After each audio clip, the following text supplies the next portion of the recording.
Lo digo porque hoy se está debatiendo un modelo, digo, que está muy cercano a lo que históricamente fue la sustitución de importaciones.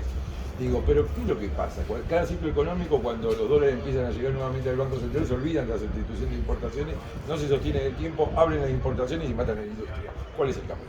Bueno, vos lo resumiste muy bien. Estamos atrapados en una dinámica cíclica, que es una dinámica de escasez de dólares. A veces hay un concepto un poquito más complejo, que es el de restricción externa, pero es lo mismo. Faltan dólares cíclicamente.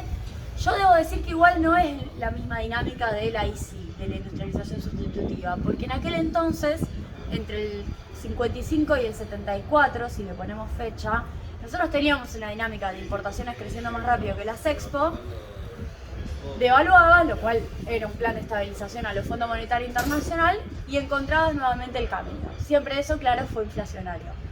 El problema que tenemos desde el 76 hasta el 2001, que Cristina y Néstor resolvieron, pero que con Macri volvió, pero el problema que tenemos del 76 al 2001 es que eso se combina con deuda. Y ahora tenemos nuevamente el mismo problema, eso se combina con deuda. Entonces, en realidad, no es la falta de dólares clásica. Porque si vos te fijas, la balanza comercial, excepto por este año de sequía, entre el 2020 y el 22 da positivo. 50.000 millones de dólares positivo, con muchas dificultades para acumular. No pudimos acumular por pago de intereses de deuda, por los fletes, que en pandemia crecieron un montón, por turismo y viajes, que gastamos 10.000 millones de dólares por eso, y por el desendeudamiento en dólares de las empresas privadas, que esos le dimos dólares y fue una gran discusión. Cristina lo planteó en su momento. Por ende, lo que hoy tenemos en realidad es un esquema de superávit comercial que existe, excepto por este año, repito, que es por la sequía, pero hay superávit comercial, el año que viene vamos a tener superávit comercial, atravesado por demandas de dólares que son de origen financiero, con algún descontrol por flete por pandemia y, te diría, pago de empresas, pago de deuda de empresas privadas, que también es un origen financiero.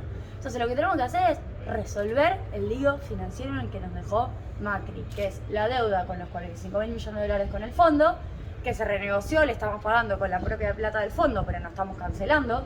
Los 45.000 millones se empiezan a cancelar a partir del 2024 hasta el 2034, y ese es el principal lío, más la deuda con los acreedores privados. Resolvemos eso y la estructura productiva argentina tiene dólares para bancar a la industria, los tiene. Lo que pasa es que se nos van, en esto que te estoy diciendo, aún en esta etapa con la fuga o la fundación de activos externos bastante cerrada.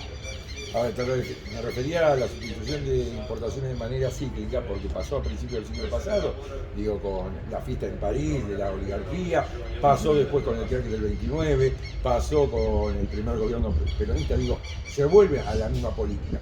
Lo que pasa es que no se resuelven las cuestiones de fondo, claramente. Digo, hablaste del financiamiento. Hoy para una pyme, sobre todo para una pyme, sí, una micropyme, el financiamiento es imposible. Está caro. Bueno, las tasas nominalmente están altas porque nominalmente tenemos una inflación de más del 100%. Esto es así. Las tasas reales están más bajas que la inflación. No es lo mismo que en la etapa anterior. Con Macri vos tenías 50 de inflación, 70 de tasa. Hoy tenemos más de 100 de inflación, pero la tasa de inversión que tiene el Banco Nación para el mundo pyme es de 59. Claro, la tasa de capital de trabajo, cualquier préstamo personal va más alineado con la tasa de inflación. Pero hoy seguimos haciendo un esfuerzo muy grande con Massa, actual ministro de Economía, candidato a presidente por Unión por la Patria, que está subsidiando tasa, el Ministerio de Economía subsidia tasa, para que, a pesar de la decisión del fondo de que vos actualices la tasa con la inflación, la de inversión para el mundo pyme, y aclaro lo que no aclaré, para la industria, porque no es para todo el mundo pyme, solo para el industrial, está en 59. En ese camino, digo, el déficit fiscal, sí, digo, ¿qué tan importante es? Porque, a ver, va creciendo, de la mano también de la inflación. Mira, yo soy más de relativizar eso. ¿Cuánto déficit tenemos? ¿Cuánto tenemos? 1,9 es la meta del fondo. Difícil cumplirla por la sequía, vamos a estar arriba de 2%. No tenemos un déficit de 5 ni de 6 como tuvimos en pandemia. En pandemia tuvimos 6 en el 2020, Estados Unidos tuvo 10 y lo financió con emisión. 2% es un valor razonable de déficit fiscal. ¿Para qué déficit cero? Es mi pregunta. El problema del déficit del 2%, del 1,5%, del 0,5%, el tamaño que quieras, pero hasta 2 si querés para ser razonables, es cómo lo financiás. El problema es cómo lo financiás. Porque el tamaño, a mi criterio, no es un tamaño descontrolado, no tenemos unas cuentas públicas descontroladas. Entonces, ¿qué hacemos? Y tenemos que resolver el financiamiento de ese déficit. Primero, podemos tocar cuestiones de recaudación que no necesariamente signifiquen tocar el gasto. Y en segundo lugar, hay que encontrar la manera de que se financie todo en el mercado sin que participe tanto la emisión monetaria. Y de eso se trata finalmente. Pero me parece que hacer un objetivo en sí mismo, la reducción de déficit, cuando antes tenés otros problemas, orden de magnitud, primero una cosa que la otra, primero hay un tamaño, un problema más grande y después hay un problema más chico, el tamaño, el problema más grande y la falta de dólares. Y después tenés otros problemas más chicos, sí, tenés que controlar la emisión monetaria, tenés que ordenar un poco, yo diría el déficit, porque el gasto no, el déficit por el lado de la recaudación, pero tenés otro problema también más grande que es aumentar los salarios. Entonces, si vos me preguntás a mí, creo que en orden de magnitud hay otras prioridades. El tema de la sequía, no se pudo planificar, hoy la ciencia meteorológica te indica proyecciones de acá a 5 años, sí. Los fenómenos climatológicos, que creo que fue la niña, ya se venía previendo hace bastantes años. Bueno, ahí yo no soy experta, me sacás de la economía, me metés en el agro.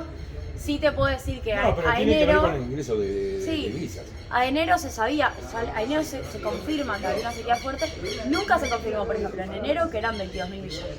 Es un dato de fin de febrero, tercera, cuarta semana de febrero. Por ende, se fue conociendo tarde la gravedad, ya muy encima del 2023.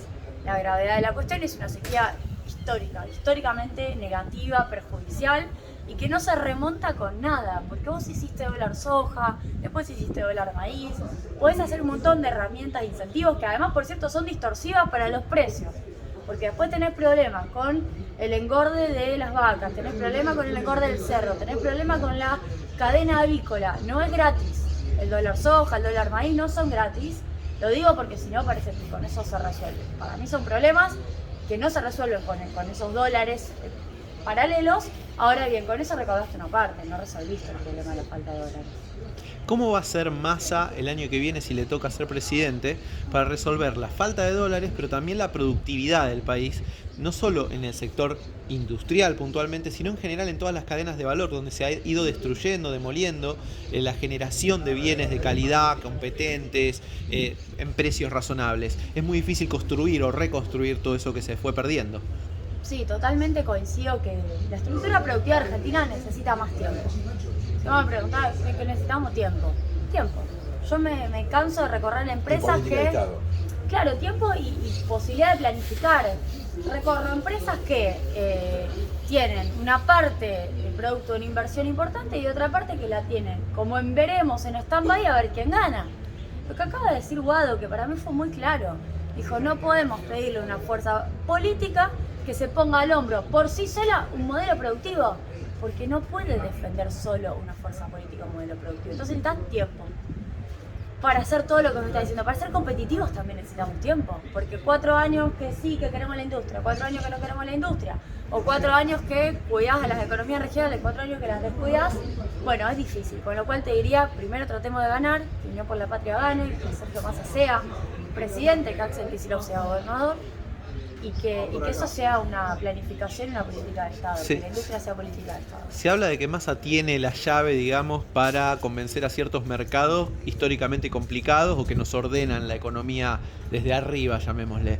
¿Qué se habla en este momento tan complicado donde están probablemente compitiendo en mayoría otras dos alternativas políticas que van en disonancia, ¿no? con este modelo? Supongo que hablas del fondo. Exactamente. Bueno, no, a ver, el Fondo Monetario Internacional yo creo que ningún espacio político lo tiene en el bolsillo. El Fondo Monetario Internacional es un organismo con interés. ¿Cuál es su interés? Es una buena pregunta, porque por momentos uno tiene dudas si solo quiere cobrar. Parece que también tiene un interés que es histórico de disciplinamiento hacia los países subdesarrollados, que por momentos se ve como un interés más claro que el de querer cobrar, ¿no? Si te dice, como le dijo a Massa, no hagas el gasoducto o no gastes este primer semestre en el gasoducto, mejor ajustate, y el gasoducto es la forma de juntar dólares para pagarle la deuda al fondo, a uno le quedan algunas dudas respecto a cuál es el interés del fondo. No creo que esté resuelta la discusión por algún vínculo más fuerte, menos fuerte de algún candidato. Creo que Massa obviamente tiene un poder construido muy importante y eso es relevante para cualquier proyecto político que quiera tener estos interlocutores. Ahora, con el FMI lo que tenemos que hacer es cancelar y chau. no hay negociación buena. Las Pero decías negociaciones que son son malas o muy malas. Decías que son 10 años de negociación y teniendo en cuenta que el país tampoco a nivel extractivista se queda con mucho de la ganancia, digamos, que generan esas industrias, digamos, primarias, tampoco parece saldarse por ese lado. O sea, vamos a estar dilatando mucho. Es lo que dijo Cristina. Si se gana, se renegocia. No es que son 10 años de renegociación, son 10 años de pago. Con lo cual el acuerdo ya está cerrado. En todo caso hay que reabrirlo y negociar otra cosa. Muchísimas gracias.